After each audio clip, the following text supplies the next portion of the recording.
سلام البنات، حلوتنا اليوم بزاف تحبوها. صابلي الميلفي. حلوه روعه، الشكل تاعها كامل نحبوه. كي نشوفوا لي طراز تاع الميلفي ولا حاجه فيها الميلفي البنات كامل نجذبوا ليها ونروحوا نهزوها. سما هذه هي الحلوه اللي راح تحمر لك وجهك في طاوله عيد الاضحى. وسورتو البنات مازالوا يخموا واش يديروا حلويات ولا حلوه بالشيكولا. جبت لكم هذه الحلوه و125 غرام تخرج لوناس 26 حبه، وانتم لكم الاختيار اذا حبيتوا تضاعفوا المقادير. 125 غرام تاع مارغرين تكون ب11 حراره الغرفه. زيدوا لها رشه ملح مغرفه صغيره تاع لافاني، زوج مغارف كبار تاع سكر كلاصي.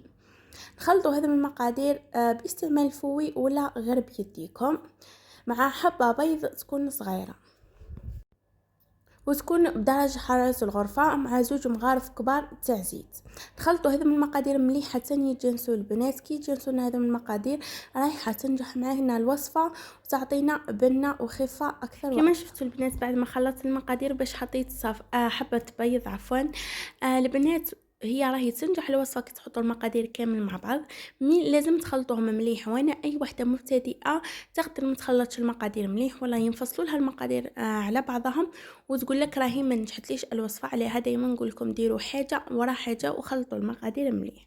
البنات زدت ضفت مغرفه كبيره من حلوه الترك ولا الكاكا بيشو تكون مدقدقه. البنات خلطوها مليح وزيدوا زوج مغارف كبار تاع نشا هذا من النواشف، نص مغرفه صغيره تاع خميره الحلويات، ونلموا بالفرينه حتى تحصلوا على عجينه تكون طريه.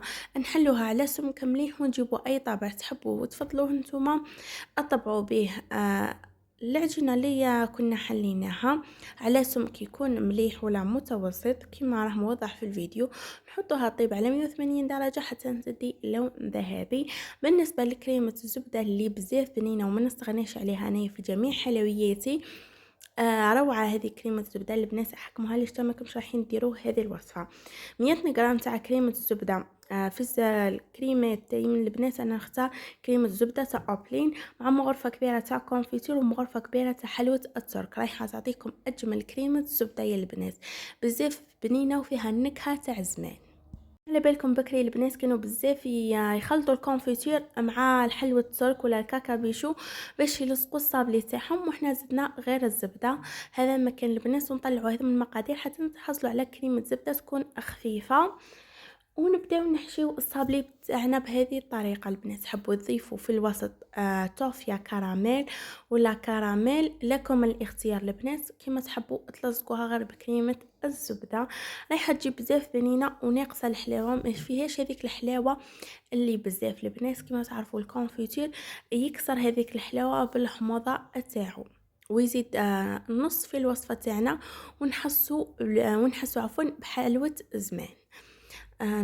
نكملوا نعمروا حبات الصابلي تاعنا هكذا كامل ونخليوهم البنات. نروحوا نذوبوا 150 غرام تاع شيكولا بيضاء مع نضيفوا لها اللي كانت سخانه البنات من الاحسن ما نضيفوا لهاش كامل الزيت. اما لا كاين البرد مزلنا في يعني في ايامات شويه كاين البرد، زيدوا لها مغرفه صغيره تاع زيت برك البنات تكفي باش ما تولي لكم شفافه. كما تعرفوا شيكولا البيضاء ثمثم حساسه، ثمثم تولي شفافه، ثمثم تولي سايحه.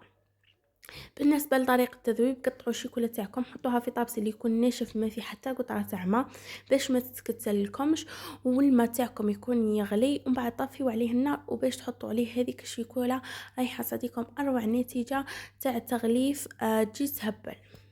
وهذه هي دائما طريقتي في تذويب الشيكولا، تنجح البنات معاكم جربوها. سورتو اي وحده ما تنجح لهاش عفوا الشيكولا.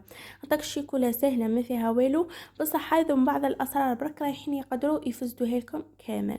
نغلفوا الحبات تاعنا تاع الصابلي بهذه الطريقه كامل، نكملوهم غلفوهم البنات، وقبل ما ينشفوا نكونوا مذوبين ثاني شويه تاع شيكولا بالحليب. ذوبوها البنات وخليوها. كي ديروا مثلا 3 حبات جيبوا هذيك الشوكولا بالحليب تكونوا حاطينها في بوشادو باش نديروا هذم الخطوط تاع الميلفي. بهذه الطريقه البنات حاجه سهله، يعني التزيين بسيط كامل يا البنات. بهذه الطريقة كما راه موضح في الفيديو. من بعد تجيبوا اي عود خشب ولا غرموس وديروا خطوط الملفي، ديروا هذا الزيكزاك بهذه الطريقة، واحدة تسديوها واحدة تجيبوها وتحصلوا على شكل الملفي اللي كامل يشهينا احنا الجزائريين ونعرف ليه. قولوا لي في لي كومنتير نتوما ثاني يشهيكم شكل الملفي ولا نكمل بنفس الطريقة حتى نكمل الحبات تاعي كامل. لهنا البنات عندي قطايف محمصين، نتوما اي تزيين تحبوا تكملوا في الحاشيه ولا تحبوا تخليوا الحبات تاعكم هكذا. في الحاشيه تاع الكاطو البنات انا رايحه ندهنها بالكونفيتير ونرمدها في القطايف المحمصين، تحبوا كوكي وتحبوا نوات كوكو، اي وصفه اي تزيين عفوا تحبوه. وانا حبيت بزاف القطايف نحسهم يتماشوا مع هذه الوصفه، ثاني مدوا فيها واحد القرمشه تهبل. رايحه نحي الزوائد هذيك تاع الشيكولا وندهنها بالصوفيا كراميل في الحواشي كامل، ورايحه ندورها بالقطايف، وهذه هي النتيجه تاعها. القطايف البنات تمدوا واحد القرمشه واحد البنه في هذا الوصفه جات تهبل. جربوها البنات واعطيوني رايكم في لي كومنتير. ندهن الحواشي كامل بالصوفيا كراميل ومن بعد نعقبها على القطايف اللي يكونوا محمصين، وهذه هي نتيجه الحلوى تاعنا في الاخير. قولوا لي واعطيوني رايكم في لي كومنتير وشوفوا كيفاش جات الحلوى البنات تهبل تزيد النص في طاوله العيد. نتمنى ان شاء الله تكون ناس اعجبكم وصفتنا اليوم البنات، تجي خفيفه تجي بزاف بنينه، القوام تاعها حسل، فيها واحد الكريم تاع الزبده قلت لكم البنات فيها بنه زمان، وشكل الميلفي كامل يشهينا، اي واحد جزائري يشهيه قاطو الميلفي. بالنسبه للخفه والبنه ما نحكي لكمش البنات، والقوام تاعها يجي ذوب في اليد يا البنات قبل الفم. وهذه هي الوصفه تاعي في الاخير، نتمنى ان شاء الله تكون نالت اعجابكم. ما تنسوناش بالاشتراك في القناه وتفعيل زر الجرس هكذا بيوصلكم كل جديد على قناتي. جيم وكومنتير وبارطاج لحباباتكم وصحاباتكم. ان شاء الله يعقب عليكم العيد بالصحه والهنا، وما بقى لي غير نقول لكم بالسلامه في الفيديو الجاي ان شاء الله.